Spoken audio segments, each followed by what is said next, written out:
Assalamualaikum warahmatullahi wabarakatuh. Perkenalkan kami dari kelompok 3. Di sini kami akan menjelaskan makalah kelompok kami yang berjudul Pengaplikasian Akad Mudharabah pada Bank Syariah Indonesia. Kemudian kelompok kami terdiri dari Novi Ramadhani, Siti Fatimah, dan Kosiatin Farida.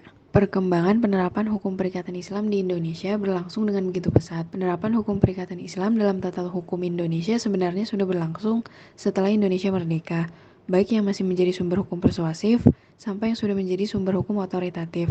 Hukum perikatan Islam sendiri merupakan seperangkat kaidah hukum yang bersumber dari Al-Quran, As-Sunnah, Al-Hadis, dan Ar-Rayu, yaitu ijtihad yang mengatur dua orang atau lebih yang saling melakukan sebuah perikatan.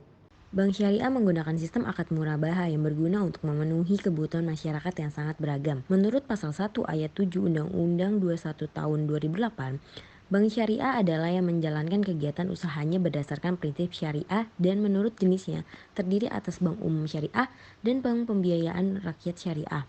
Bank Umum Syariah mempunyai produk yang menerapkan akad murabahah. Murabahah sendiri merupakan kerjasama antara pemilik dana atau penanam modal dengan mengelola modal untuk melakukan usaha tertentu dengan bagi hasil. Prinsip murabahah, pemilik modal tidak ikut serta dalam menjalankan perusahaan. Kemudian, keuntungan dalam kegiatan bagi hasil murabahah dibagi berdasarkan kesepakatan para pihak, sedangkan kerugiannya hanya ditanggung oleh pemilik modal. Bank Syariah Indonesia melaksanakan prinsip murabahah dengan cara memberikan fasilitas pembiayaan untuk kebutuhan modal usaha yang diberikan kepada perorangan, badan usaha, maupun badan hukum.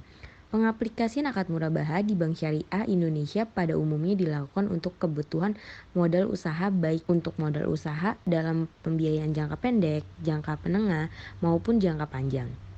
Pada umumnya, produk pembiayaan modal usaha di Bank Syariah Indonesia ini terdiri dari 3. Yang pertama adalah KUR kecil. KUR kecil itu sendiri adalah fasilitas pembiayaan diperuntukkan bagi usaha mikro, kecil, dan menengah untuk memenuhi kebutuhan modal usaha dan investasi dengan plafon di atas sebesar 50 juta rupiah sampai dengan 500 juta rupiah.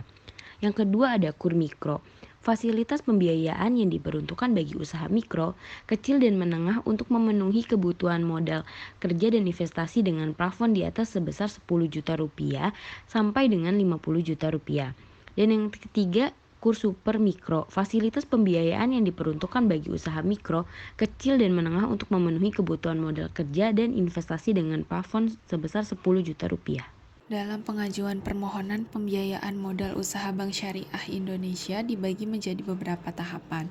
Pertama, pengajuan permohonan pembiayaan mudharabah, di mana pengajuan permohonan ini harus diisi secara tertulis dengan mengisi formulir surat keterangan permohonan pembiayaan atau SKPP yang telah disediakan dan melengkapi data yang diperlukan untuk bahan penilaian.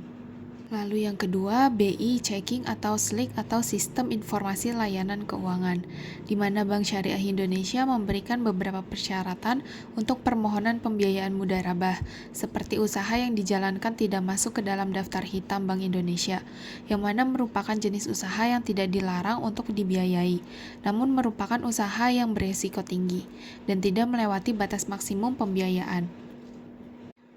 Survei usaha calon nasabah apakah sesuai dengan prinsip syariah. Selain itu, Bank Syariah Indonesia juga menganalisa nasabah atau mudharib. Analisa tersebut dilakukan terhadap watak atau karakter, kemampuan atau capacity, modal atau kapital, prospek usaha atau condition of economy, dan agunan atau kolateral. Ada pelaksanaan akad, yaitu setelah melakukan analisa terhadap usaha dan nasabah atau mudharib, bank akan membuat surat konfirmasi persetujuan apabila disetujui dan surat penolakan apabila ditolak. Bagi nasabah yang pembiayaannya disetujui, maka akan dilaksanakan akad pembiayaan mudharabah. Akad mudharabah sendiri dilakukan dengan cara pihak bank memberikan surat pengesahan disetujui dan dilakukan ijab kabul yang berisi persyaratan tertulis antara pihak bank dengan nasabah yang sudah disepakati. Setelah menyetujui perjanjian, maka antara pihak nasabah dengan bank harus menyepakati pembagian keuntungan, yang mana keuntungan dibagi tidak boleh menggunakan nilai proyeksi, akan tetapi harus menggunakan nilai realisasi keuntungan. Kemudian nasabah akan diminta untuk tanda tangan di atas materai 10.000 lalu direalisasikan pembiayaannya. keempat, pencairan dana, di mana pembiayaan mudharabah setelah dilakukannya akad mudharabah.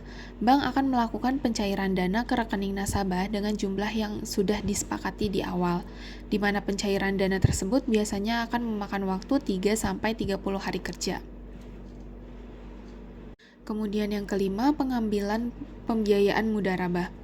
Seperti yang kita ketahui, pembiayaan mudharabah merupakan pembiayaan bagi hasil, sehingga Bank Syariah Indonesia membagi pengembalian dana dengan dua cara.